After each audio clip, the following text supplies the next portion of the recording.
The ancient terror awakens. The silence of deep space was broken by an alarm that had never sounded before.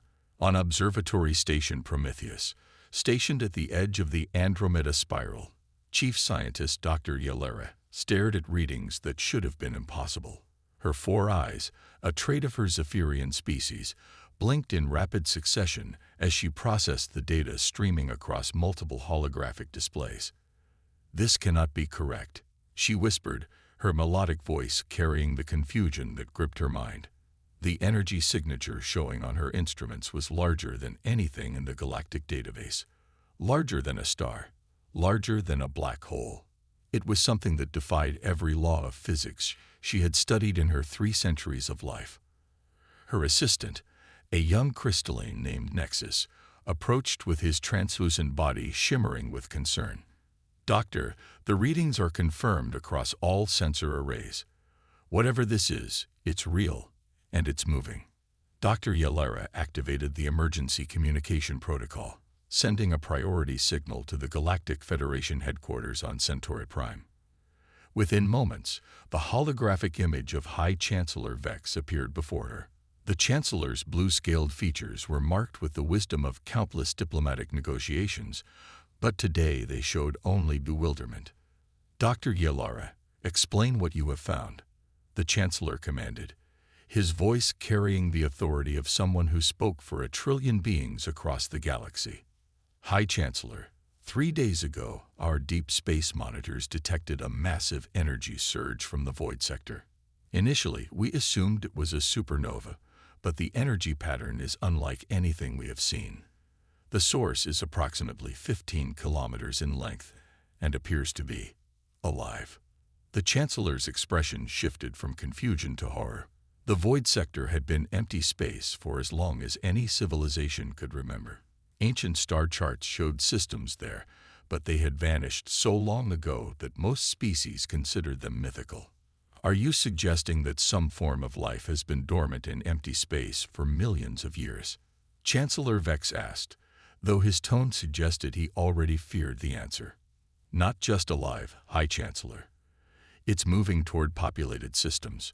Based on current trajectory, it will reach the Zephyrian home system of Kepler 442 in approximately 18 hours. The communication channel went silent for several seconds. The Zephyrian home system housed 12 billion souls across 3 populated worlds. It was one of the most beautiful and peaceful systems in the galaxy, known for its artists, philosophers, and advanced technology. "I am calling an emergency session of the Federation Council," Chancellor Vex announced. "Continue monitoring and report any changes immediately." 18 hours later, the worst fears became reality. The Zephyrian home system simply ceased to exist. 3 worlds, 2 space stations, and countless ships vanished without a trace. The only evidence of their existence was the expanding energy signature of whatever had consumed them, now noticeably larger than before. The Great Assembly Hall of the Galactic Federation had never witnessed such panic.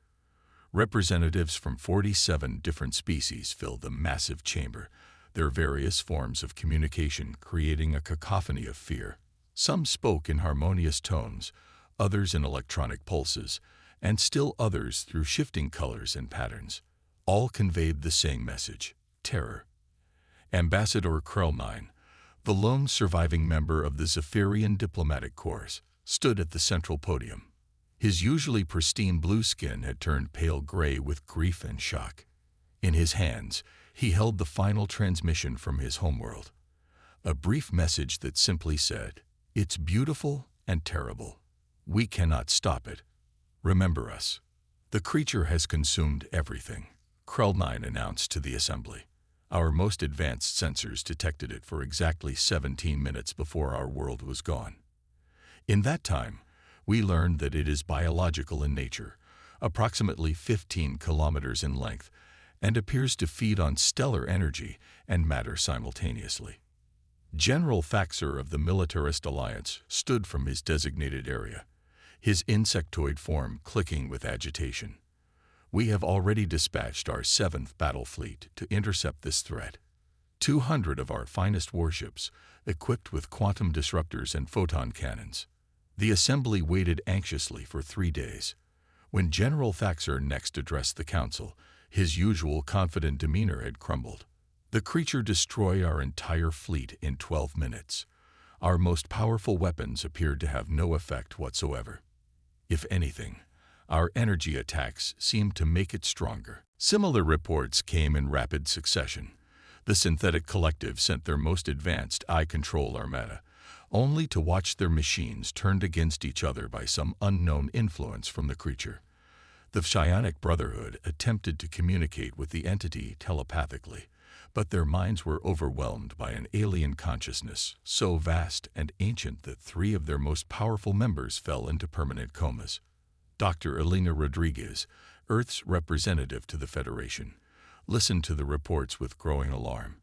Humanity had only joined the Galactic Federation 50 years ago and was still considered one of the more primitive species.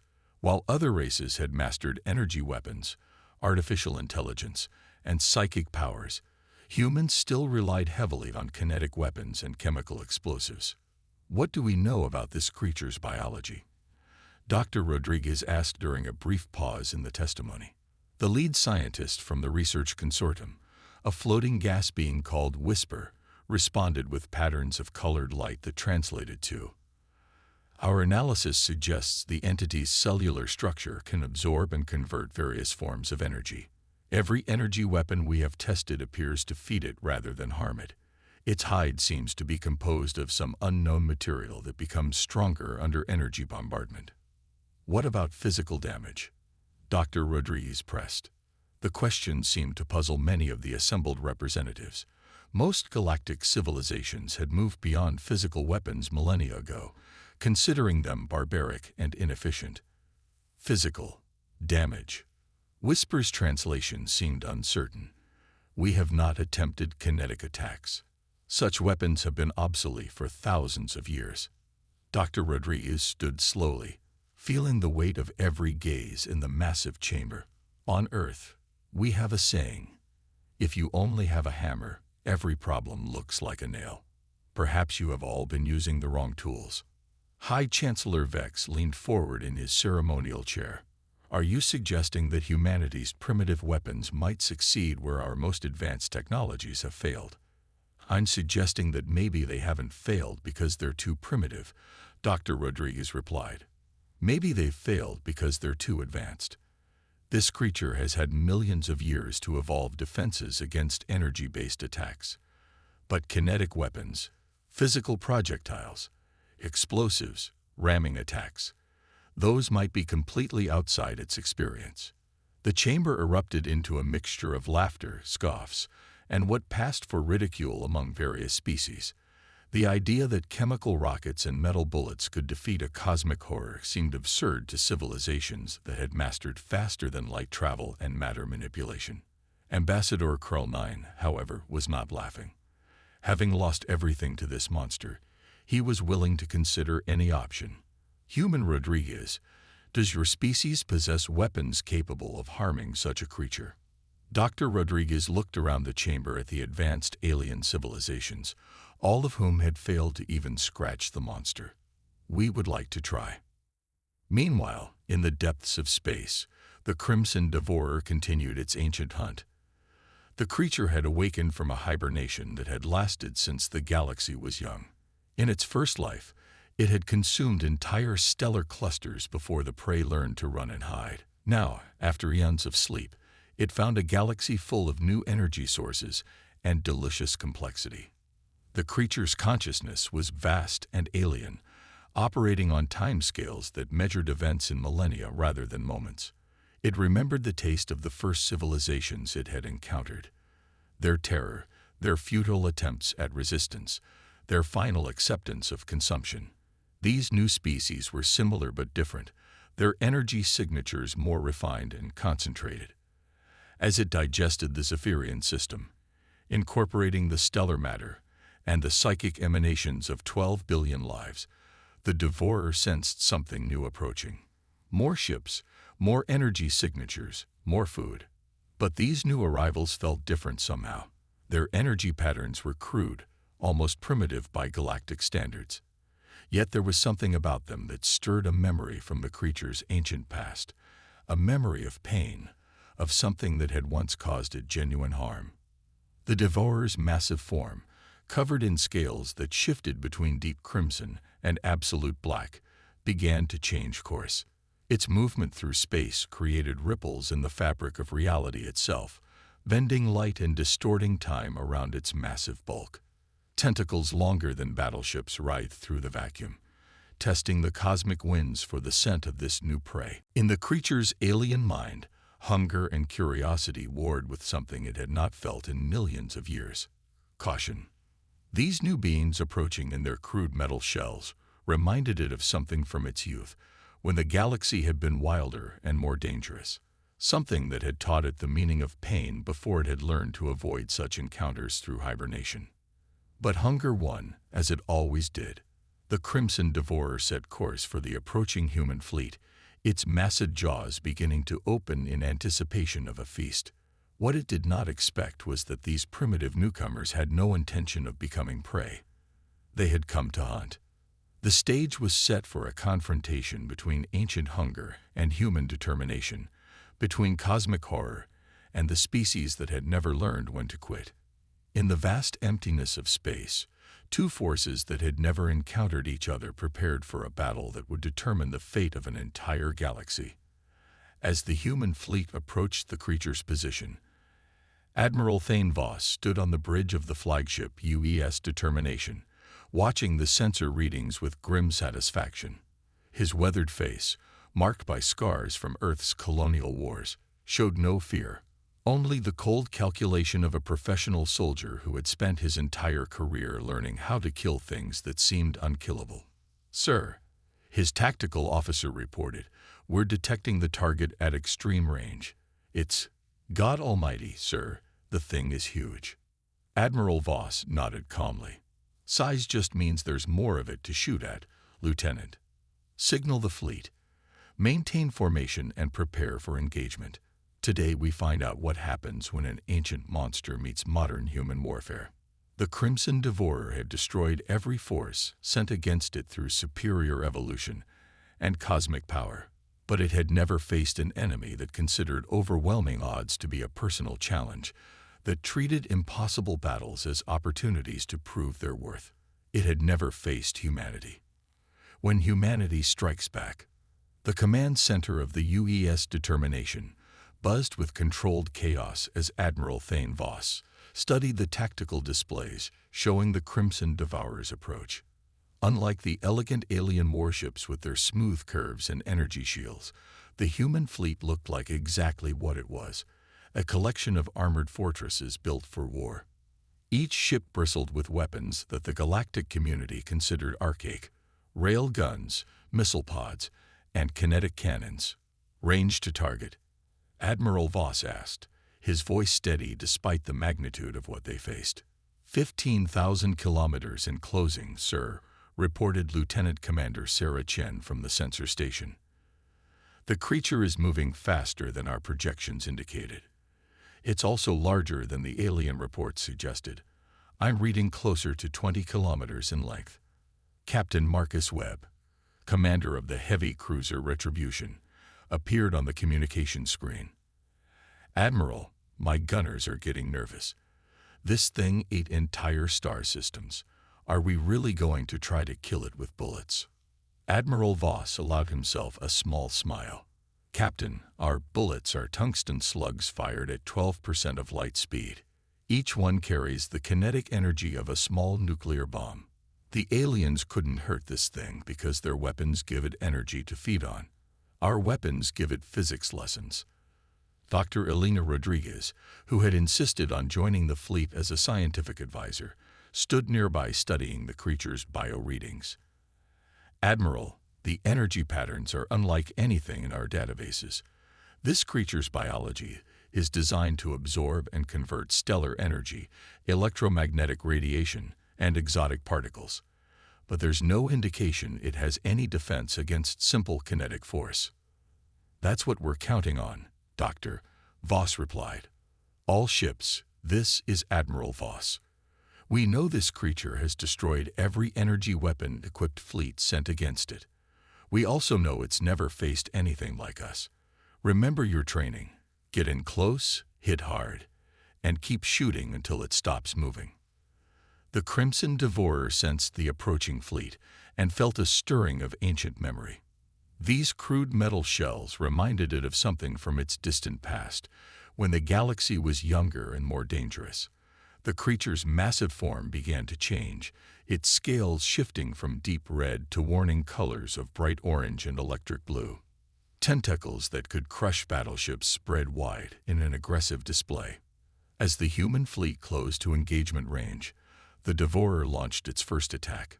Beams of pure energy, each one capable of vaporizing an asteroid, lanced out toward the approaching ships. But the humans had studied the alien combat footage carefully. Instead of relying on shields that could be overwhelmed, they had built their ships with layers of ablative armor designed to absorb and dissipate energy attacks. The destroyer Vigilant took a direct hit from one of the creature's energy beams. The outer layer of its armor vaporized instantly, but the inner layers held. Captain Lisa Park's voice crackled over the communication channel. Direct hit amidships. Armor holding. All systems operational. These old mining ship hulls are tougher than they look. All ships, return fire, Admiral Voss commanded. The human fleet opened up with everything they had. Rail guns fired tungsten penetrators at incredible speeds, creating streaks of light across the void. Nuclear-tipped torpedoes streaked toward the creature, followed by conventional high-explosive missiles. Kinetic cannons sent streams of depleted uranium shells at the monster's writhing form. The effect was immediate and dramatic. For the first time in millions of years, the Crimson Devourer felt pain. The railgun slugs punched completely through its scales, creating massive wounds that leaked luminescent fluid into space. The nuclear torpedoes exploded against its hide, tearing away chunks of flesh the size of city blocks.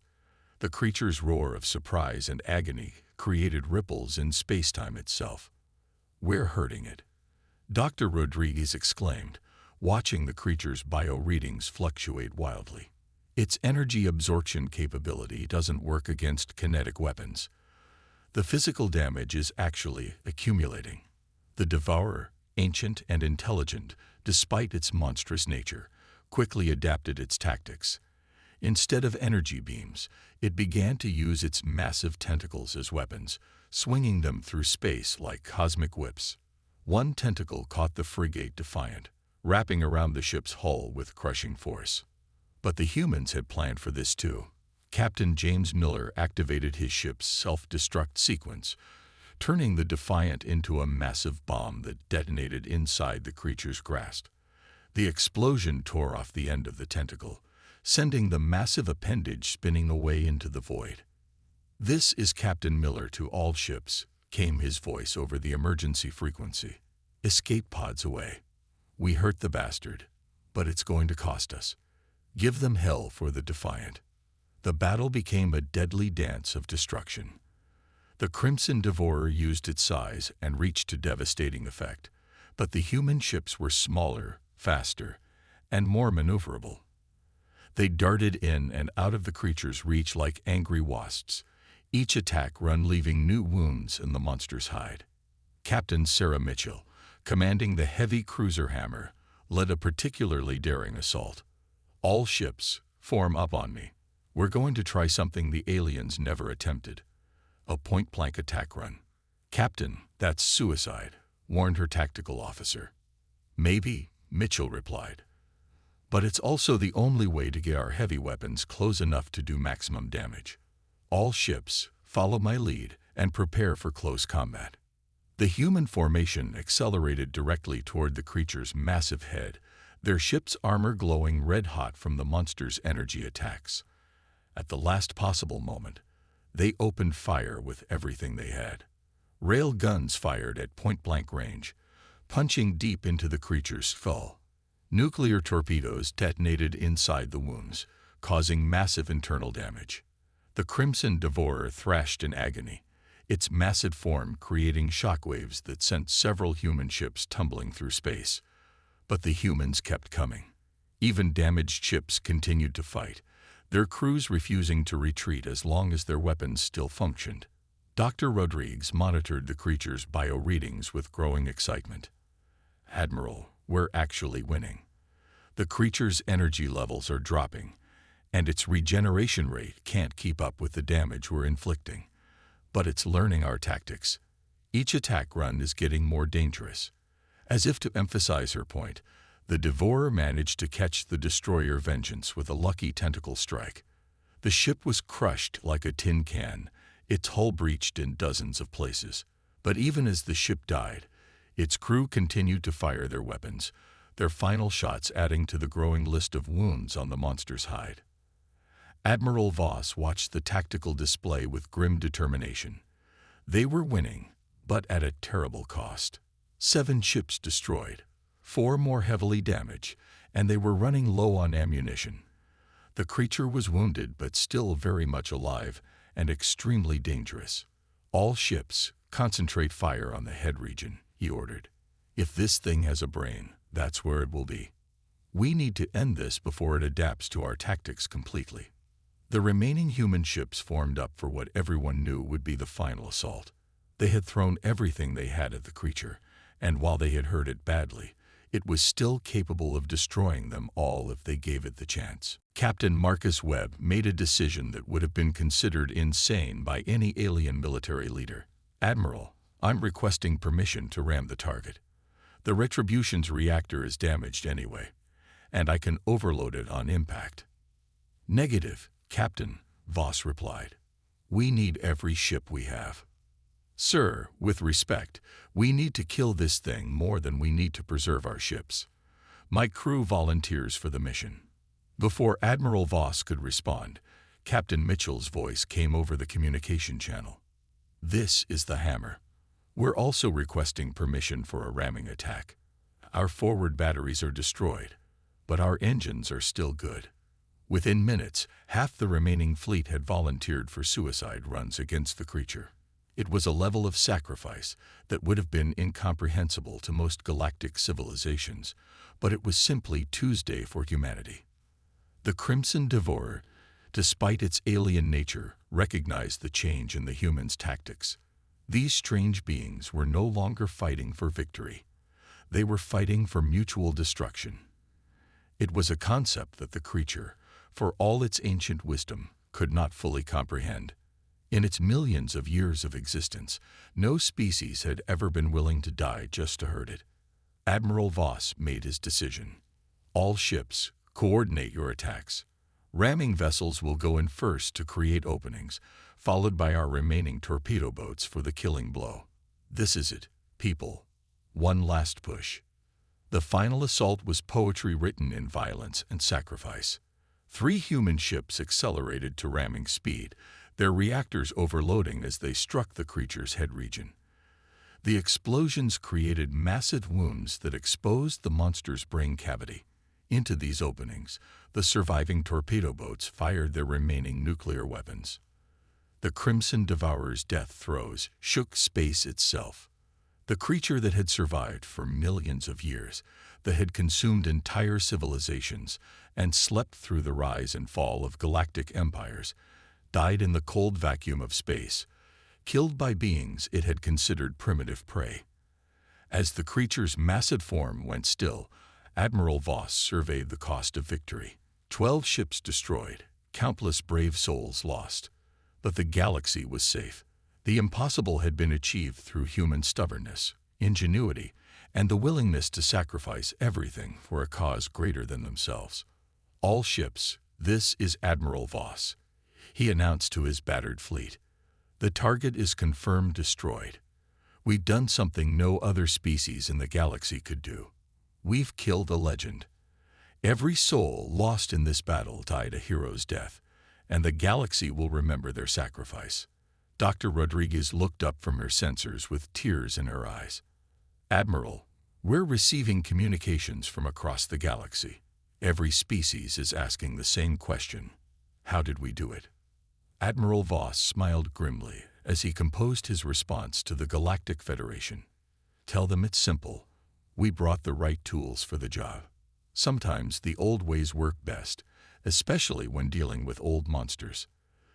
The human fleet limped home to Earth, carrying news of their victory and the hard-won respect of an entire galaxy.